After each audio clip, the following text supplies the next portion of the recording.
We check the museum working in Taipei. This is actually the new museum, opened 1965, and all the collections were actually moved from Taichung to Taipei again, under the hills in the cave.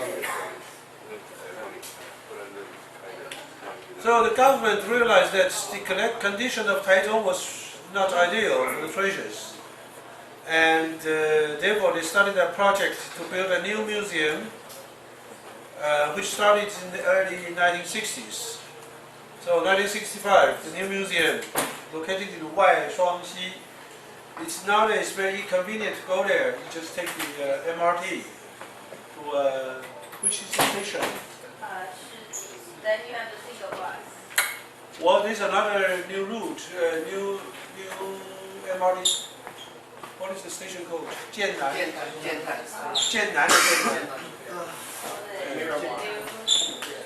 Okay, you have the shuttle bus, right?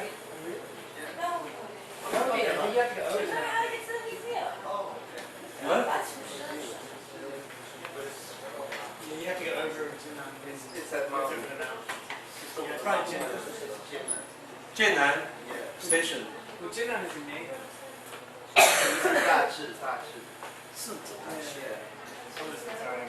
So you take the Muza line, Wenhu line. Yeah, you go to Wenhu line. You go to Jiannan area, right? And from there you need just a shuttle bus. Yeah, or through the tunnel. Yeah, 自强隧道. Quite convenient. Before that, it will take you, say, from Zhengda to museum at least 90 minutes. It's much more convenient now in WHEI-MING. So the new building was actually in the shape of the traditional Chinese palace structure. And initially, the museum had a very small capacity, 16 display rooms, 8 galleries. Soon it has to be expanded. 1968, 1971, both times, extension was actually needed. So they carry out the building and then attract more and more visitors. First of all, the visitors actually mainly from the States. And when the economical situation in Japan or in Korea were improved, the tourists from these two areas arrived.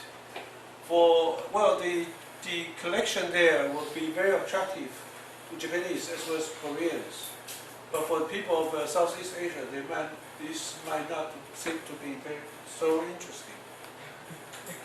Okay. Now this is the front gate of Chinese of the museum. This is actually a so-called Chinese archway. And this type of building was actually not the original Chinese one, but Indian one. This Pai Long building. And this is an aerial view of National Palace Museum. This is actually the new extending part. And there was the traditional, the old front gate. And nowadays, even these two few rooms were turned into the galleries. Used to be restaurants or other facilities, but nowadays they were added to the galleries.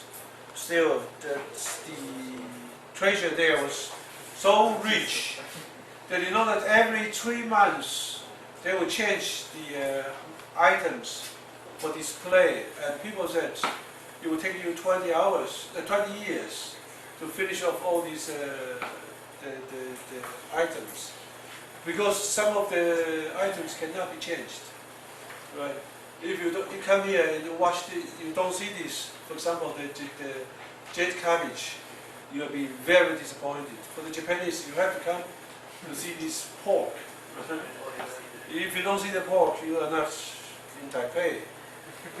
And so some things cannot be changed, and some of them will be changed all the time.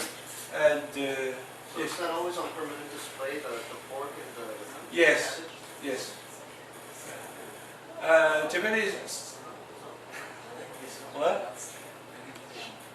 No, just the jade cabbage and the pork stone are always on display. Yes. Like So- that doesn't change, but the other little ones that people come for is like, No, just these two pieces. oh, Right. I remember that the museum, Shanghai Museum, wanted once to borrow the J cabbage, and it was inclined because that's dangerous. Because they should sign a contract or some kind of agreement that the things we transported to mainland China will be promised to return to Taiwan. But I think the Taiwanese government or the Palace Museum, they still don't trust the PRC because of the law is not perfect. Well, not perfect, not finished. Like before the items sent to Japan, the Japanese government will have to sign pass a new law that to guarantee those items displayed in Japan will be returned to Taiwan. Otherwise, it won't happen. So, a few years ago, the item was actually sent to Berlin, and the German Parliament also passed an act, a law, to guarantee the return of the items to Taiwan. Right. So, the Chinese always wanted to borrow something from the museum, and well, it hasn't happened yet. But we'll have to wait until the law is passed. So this is the entrance of the National Palace Museum, and as you can see that Chiang Kai-shek will have to stand there to greet you.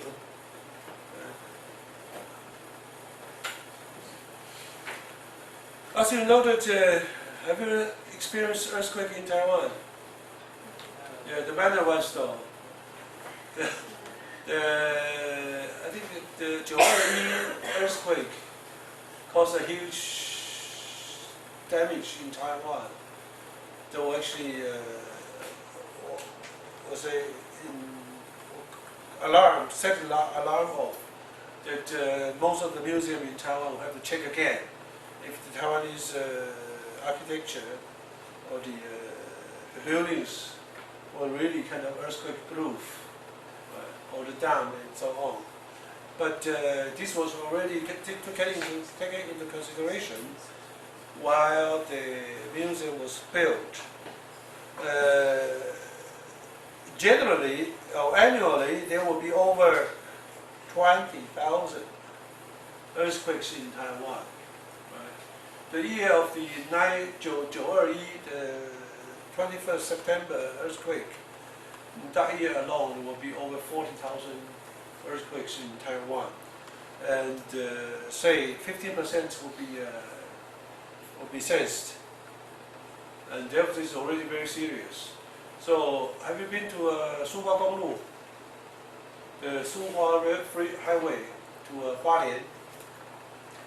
If you should be driving there or if you should be cycling there, please make sure that after the earthquake, you better don't go there, because the stone can be very dangerous, can fall down all the time.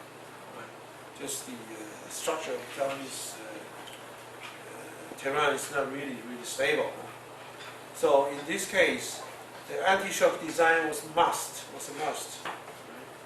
Otherwise, the damage can be caused by the frequent earthquake. So, and now I'm going to give you some ideas about the collections of the National Palace Museum.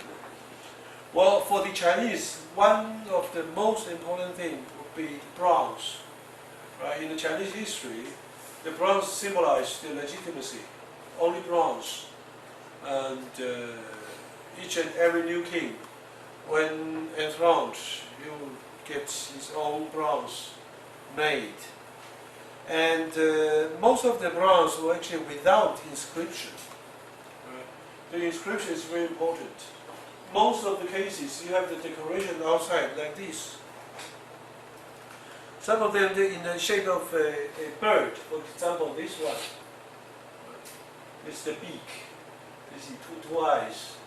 And call it the 饕餮纹, or sometimes 鸟纹, 吃枭纹, in the shape of an owl. Sometimes in the shape of a legendary animal that's a great eater, 饕餮纹. But the decoration is one thing, the inscription is another. This plate is very important because it has the most inscription in the plate itself or under the plate. Okay, bronze was actually treasured by the ancient rulers. Some of the bronze pieces have inscriptions on them, and most of them were actually the holder's name. Like if you should be have been to Hubei province, there's a huge collection of bronze there, all from one single tomb in Suizhou. The pieces of the amount of the bronze found in the tomb is really enormous, enough or big enough to fill up a museum, including some gongs, some bells, and so on. But on these bronze, most usually you can see the holders' names, right? And sometimes it's the inscription only means who wishes for the offspring. Like you can always see this kind of words.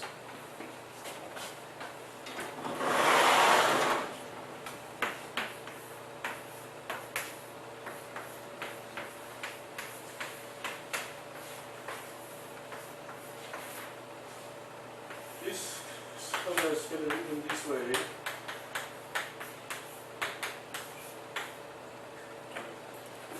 To 永保用, to be kept in the family forever.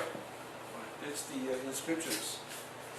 And on some pieces, there will be a long inscription, and actually tells a long story, or some kind of government policies, or some declarations of the rulers at that time.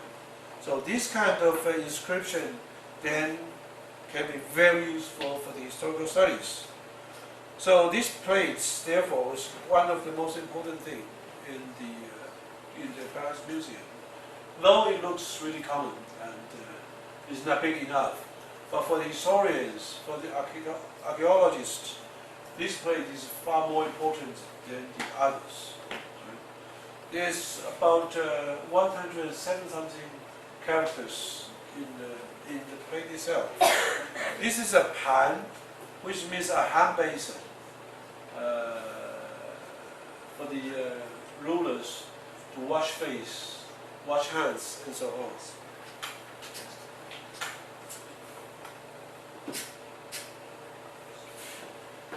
And this is one of the most important famous painting in Gugong called 清明上河图. Qingming is actually the Chinese Halloween, actually in the 4th month or 5th month of the Chinese lunar year, and during which in the spring, actually, that the people will visit the graves of the ancients. And this is the time for the celebration, just like the Easter celebration in Europe. And 清明上河图 is actually a painting of the Song dynasty, Bei Song dynasty.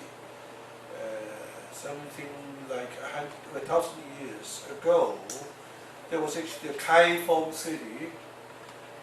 Was actually there's a canal there in the 开封 city.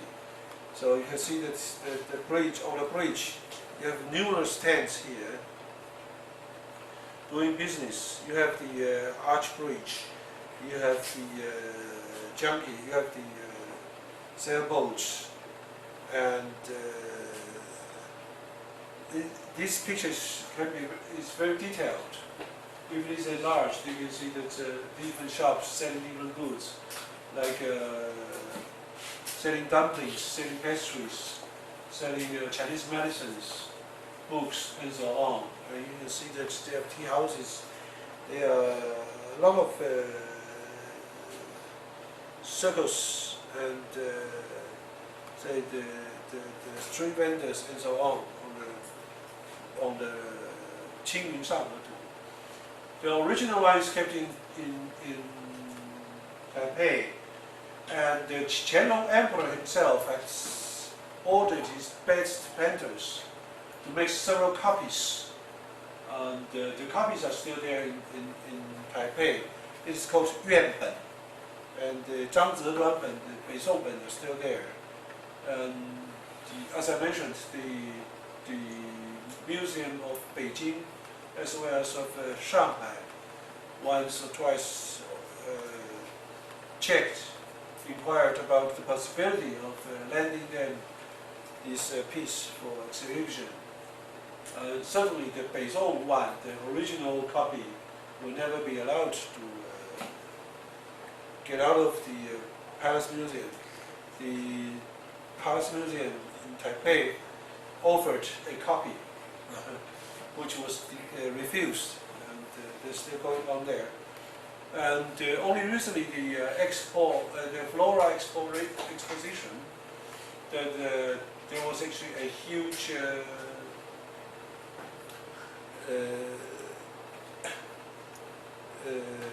display of the Qingming Shanghai. There are several Qingming Shanghai, the theme park about the Qingming Shanghai in Taiwan as well as in China. So this picture is very famous and of great importance for the Chinese. And this is another part.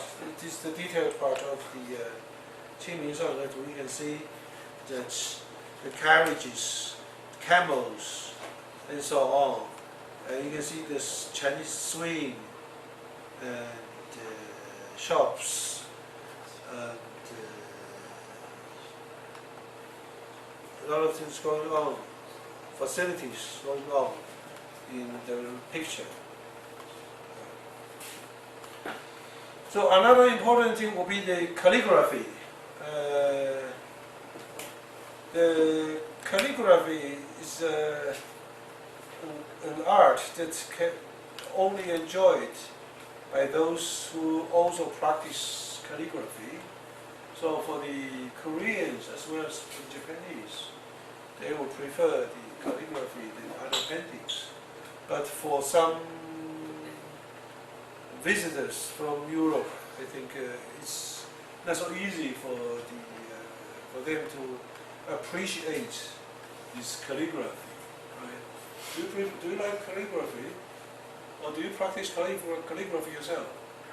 You write, do you? Well, it's really a great art, but it's very hard to master. And this one from Wang Xizhi. Wang Xizhi, as you know, is one of the most important, most famous calligraphers in China. And it is said that his picture, or his calligraphy works are always appreciated by the emperors. The Tang Taizong has a collection of Wang Xizhi's pictures, and when he died, he brought some of them with him into the grave. And it is said that the Qianlong will have the intention as well to take some of the Wang Xizhi's masterpiece to the grave with him. But thank God they didn't do so. And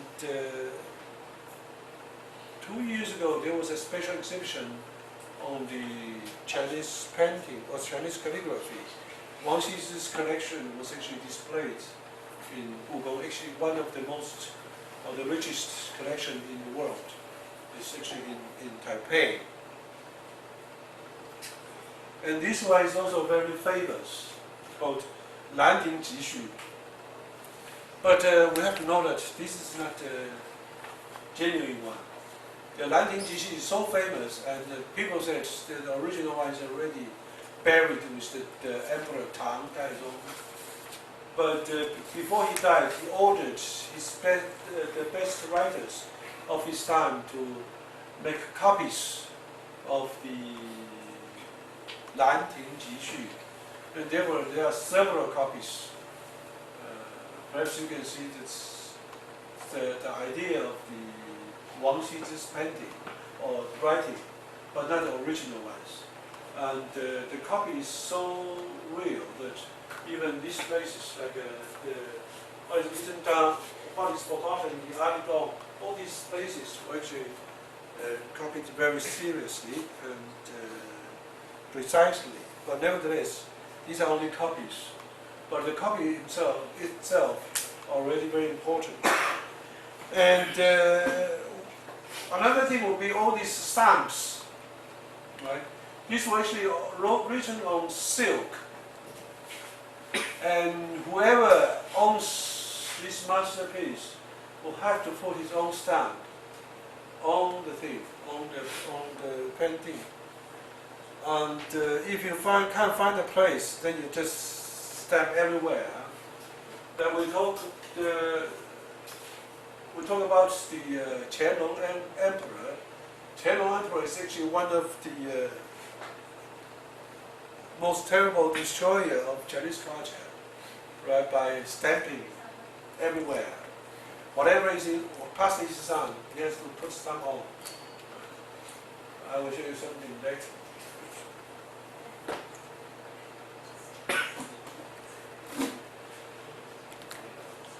This one, for example, Qianlong Yu-Lan.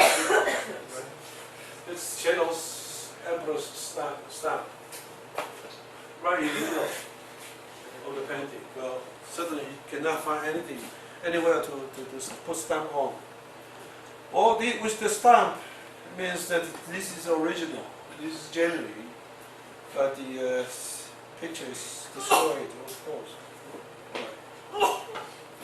So in the Paris Museum, there is a very good, interesting painter called Giuseppe Castiglione.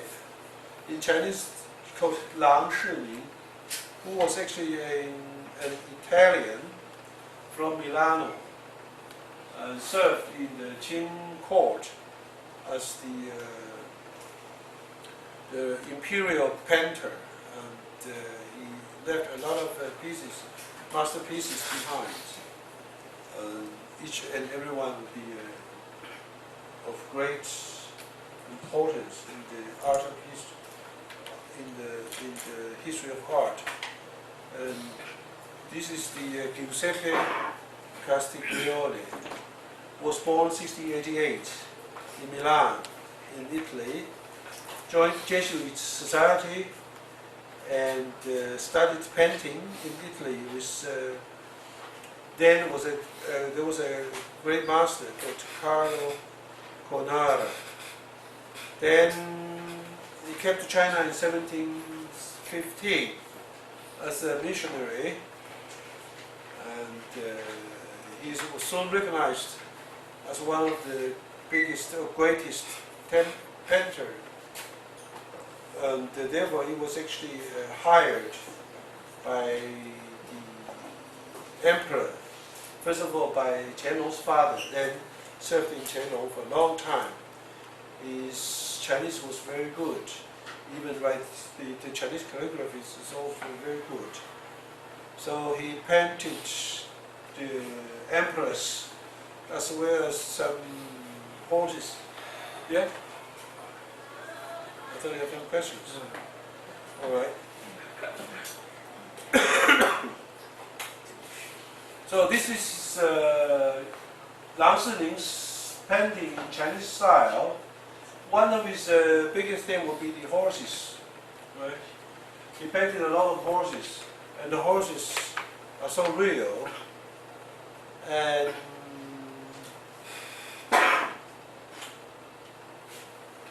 he's also a great friend of Qianlong Emperor. This is, for example, Qianlong Emperor dressed in a Taoist monk in his own study. That's very interesting because Qianlong, as well as his father Yongzheng emperors, they were all interested in art, in painting, in calligraphy, and they sometimes disguised themselves for painting. Like this one as well. This is a traditional Chinese dress before the Qing dynasty. The Qing is dressed differently. You must have seen the Qing costume, right? It's not the traditional Qing costume, but it's the Ming costume. And the emperors, they just don't mind. They just want to dress in this way to allow the painters to take pictures of them.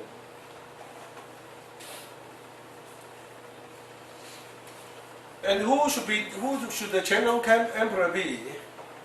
Qianlong was born 1711 and ruled China for over 65 years.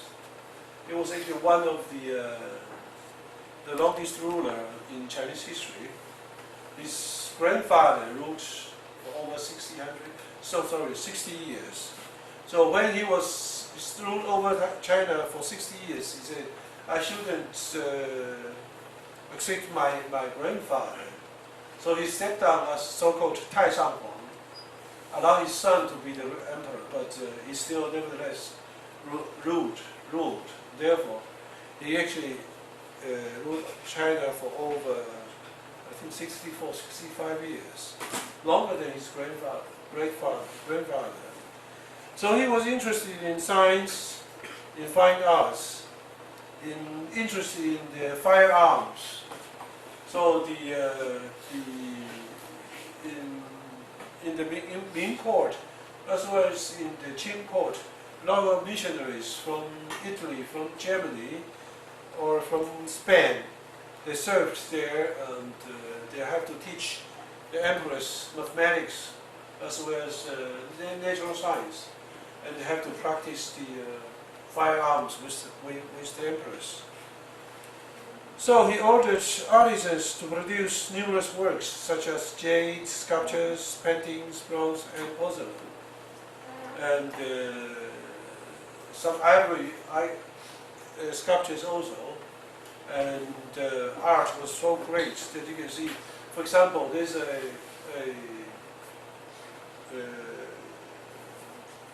some vases that can be twisted inside, right? That is to say, you make a vase first, and make another vase outside of it, and that can be twisted. And the sculpture, like the balls, ivory balls, right? You have 5 or 6 balls can be twisted inside. This is not joints; it's actually carved separately, right, with one piece. And all these kind of masterpieces were, of course, priceless. So he also left a great amount of poems, as you saw in the film. It said that he has at least 40,000 poems, but most of them were actually very, very bad. Right? Well, he also ruined a lot of masterpieces by stamping, writing, sometimes engraving on it. That's the Qianlong emperor. And of course, you have to see this jadeite cabbage. You already know what it is about, right? But as we know, that some of the pieces there in the palace was actually of less valuable. Right? The jadeites, the jade cabbage is one of them. It is not really so precious, but it's only famous, and famous because of just the chance that the artisan turned the floor into a very kind of carefully designed piece. So the jade cabbage and the meat-shaped stone, they was actually just only interesting pieces, but not very important stuff. But Koreans as well as Japanese, when they can, they must see these two stones. Otherwise, they will be very disappointed. And nowadays, the Chinese tourists also joined this group. They have to see. And sometimes they come to the Palace Museum only to see these two pieces of stone. Sometimes I suggest that how about just leave these two pieces at the front gate, and the people can just strap in and go, and let the other one in peace. This is the Mi-shaped stone. You know how many of these Mi-shaped stones are there in China? They sometimes can be very, very big. Right? It's something. Doesn't matter. Wait, okay, yeah.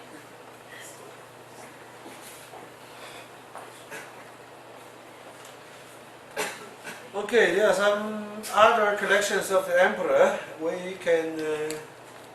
Okay, this one. If you should been to the museum, don't forget the little garden outside. This is great garden actually. Symbolizes the Chinese idea of a so-called garden with the little stones, with the little pavilion, with the twisted bending bridges and the little arch bridge. Also, you have to have some goldfish in it, and you have to be able to feed the fish. All these elements belong to a typical Chinese garden. You don't have to go to Suzhou. Suzhou is very famous for the garden. Let's go to TW-khai. It is actually one of the miniature of the Chinese garden, the idea of the Chinese garden. So then we have another films.